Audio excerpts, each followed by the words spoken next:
بسم اللہ الرحمن الرحیم۔ السلام علیکم ورحمۃ اللہ وبرکاتہ۔ آج کا ٹاپک لے کے آپ کی خدمت میں حاضر ہوں۔ آج جس ٹاپک پہ مجھے بات کرنی ہے کہ کیا جنت صرف نماز پڑھنے والوں کو ملتی ہے یا پھر ایسے لوگوں کو جو بہت نیک اعمال کرتے ہیں اور بہت سارے اعمال کرتے ہیں؟ نہیں، بلکہ اللہ تعالیٰ نے ایسی صفات قرآن میں جگہ جگہ بیان فرمائی ہیں، اور رسول خدا اور ائمہ معصومین علیہ السلام سے بھی بہت سی احادیث جو ہے وہ منسوب ہیں کہ جنت بہت خوبصورت جگہ ہے۔ لیکن اس کا وعدہ اللہ تعالیٰ نے مومنوں سے کیا ہے؟ نہیں، اللہ تعالیٰ نے کہا ہے اے انسان کہ تو محنت کر، تو نیکی کر، تو اللہ تعالیٰ کے آگے عاجز ہو جا۔ اور کچھ صفات اس طرح کی رسول خدا نے ان کی جو واقعات ہیں، ان کے احادیث ہیں، اس سے ثابت ہوتا ہے کہ جنت صرف نماز پڑھنے والوں کو نہیں بلکہ صرف نماز سے نہیں ملتی، بلکہ کچھ اور بھی ایسے دیگر اعمال ہیں جس کی وجہ سے اللہ تعالیٰ نے جنت کو انسان کے لیے، سکونت کے لیے پروردگار عالم نے تحفے کے طور پہ یہ ایک عطا انسانوں کے لیے رکھی ہے۔ جس طرح سے ایک رسول خدا کے دور کا ایک واقعہ ہے کہ 4 لوگ تھے جو بہت ساری بدکاریوں میں مبتلا تھے، اور جو مولا علی علیہ السلام نے جب ان کو پکڑا اور تمام دیگر صحابہ پکڑ کے دربار حضور میں لائے، اور رسول خدا نے فرمایا کہ 3 لوگوں کو جو ہے وہ قید کر دو اور ایک بندے کو جو ہے آزاد کر دو، اس کو میرے پاس بھیجو۔ تو تینوں کو جب بھیج دیا اور رسول خدا نے کہا تم آزاد ہو۔ جب وہ ایک بندہ رسول خدا کے پاس آیا، اس شخص نے یہ پوچھا کہ یا رسول اللہ، آپ نے، ہم چاروں ساتھ تھے، ہم چاروں نے اس طرح کی بدکاریاں بھی کی ہیں، بہت سے گناہ کیے ہیں، چوریاں کی ہیں، کیونکہ وہ چوری کے الزام میں پکڑے گئے تھے۔ تو رسول خدا نے اس شخص کو یہ جواب دیا کہ اے بندہ خدا، تجھ میں کچھ ایسی صفات ہیں جو اللہ تعالیٰ کو بہت پسند ہیں، جس کی وجہ سے اللہ تعالیٰ نے تجھ پہ جنت کو واجب قرار دیا، اور میں تجھے قید نہیں کر سکتا اور سزا نہیں دے سکتا۔ تو اس شخص کو تو تجسس ہوا ہی ہوا، لیکن دیگر صحابہ جو بیٹھے تھے انہوں نے رسول خدا سے مخاطب ہو کے پوچھا، پروردگار عالم کے حبیب،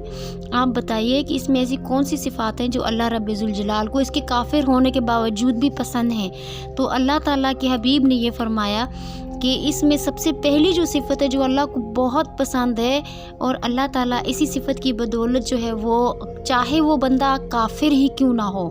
اللہ تعالیٰ اس کو جنت میں جگہ دے گا اور اس کا ٹھکانہ جہنم سے نکال کے اس کو جنت میں لے آئے گا۔ پہلی صفت یہ تھی کہ وہ با اخلاق تھا۔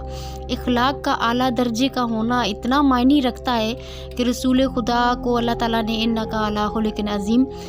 کے لقب سے، جس طرح سے قرآن میں اللہ تعالیٰ نے یہ آیت نازل کی اور کہا کہ آپ اخلاق کے اعلیٰ مرتبے پر فائز ہیں، تو اس کا مطلب یہ تھا کہ جو ہمارا دین اسلام ہے وہ بھی اعلیٰ مرتبے پر فائز ہونے کا مطلب یہ نہیں تھا کہ رسول خدا کے اخلاق اچھے تھے اور رسول خدا کی ایک تعریف الگ طرح سے اس طرح سے کرنے کا مقصد یہ تھا کہ بندگان خدا کو، امت رسول کو سمجھایا جائے کہ جس کے بھی اخلاق اچھے ہوں گے، چاہے پھر وہ مشرک ہو یا کافر ہو، اللہ تعالیٰ نے وعدہ کیا ہے کہ با اخلاق بندے کو میں جنت میں جگہ دوں گا اور اس کو میں بخش دوں گا اس کے اچھے اخلاق کی وجہ سے۔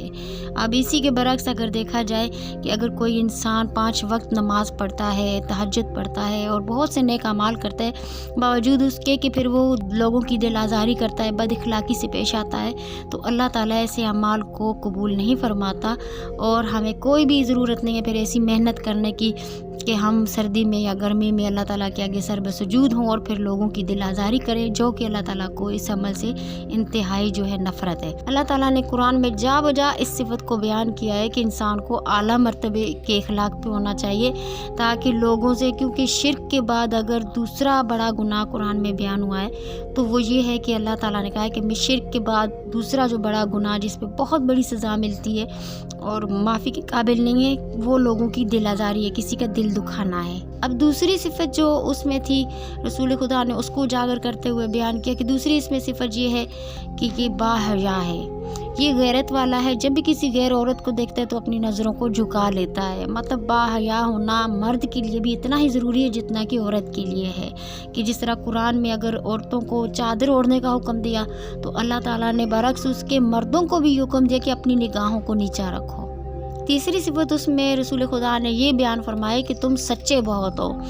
چاہے تم جو بھی عمل کرو اور اس کے باوجود بھی تم سے پوچھا جائے یا تم کہیں بھی کچھ بھی معاملہ پیش آ جائے، تم جھوٹ سے گریز کرتے ہو اور سچ کو اختیار کرتے ہو۔ اللہ تعالیٰ کو سچ بولنے والا بہت پسند ہے۔ اور آخری صفت جو اس میں رسول خدا نے بیان فرمائی وہ یہ تھی کہ وہ بہادر تھا۔ اللہ تعالیٰ بہادر مردوں کو بہت زیادہ پسند فرماتا ہے، چاہے پھر وہ کوئی بھی میدان ہو، جنگ کا میدان ہو یا کسی بھی میدان میں، وہ شخص دلیر تھا، اور اللہ تعالیٰ کو دلیر مرد بہت پسند ہے، دلیری پسند ہے کہ خوف صرف خدا کو ہونا چاہیے، بندوں کا نہیں ہونا چاہیے۔ تو واضح ہو جاتا ہے کہ اللہ تعالیٰ نے جنت کو صرف مومنین اور نماز پڑھنے والوں کے لیے ٹھکانہ قرار نہیں دیا، بلکہ ایسے لوگوں کے لیے جو با اخلاق ہوں۔ اخلاقیات پہ اور بھی ہمارے ٹاپک آئیں گے، لیکن واقعی ہمیں اپنے اخلاق کو اتنا تو بلند رکھنا چاہیے کہ چاہے ہمارا دشمن ہی کیوں نہ ہو، اگر وہ ہمارے گھر پہ آ جائے یا ہمارے کسی بھی موڑ پہ ہمیں اس کا سامنا کرنا پڑ جائے، تو ہمیں اپنے اخلاق کا معیار نہیں گرانا چاہیے، بلکہ با اخلاق طریقے سے، احسن طریقے سے گفتگو کرنی چاہیے۔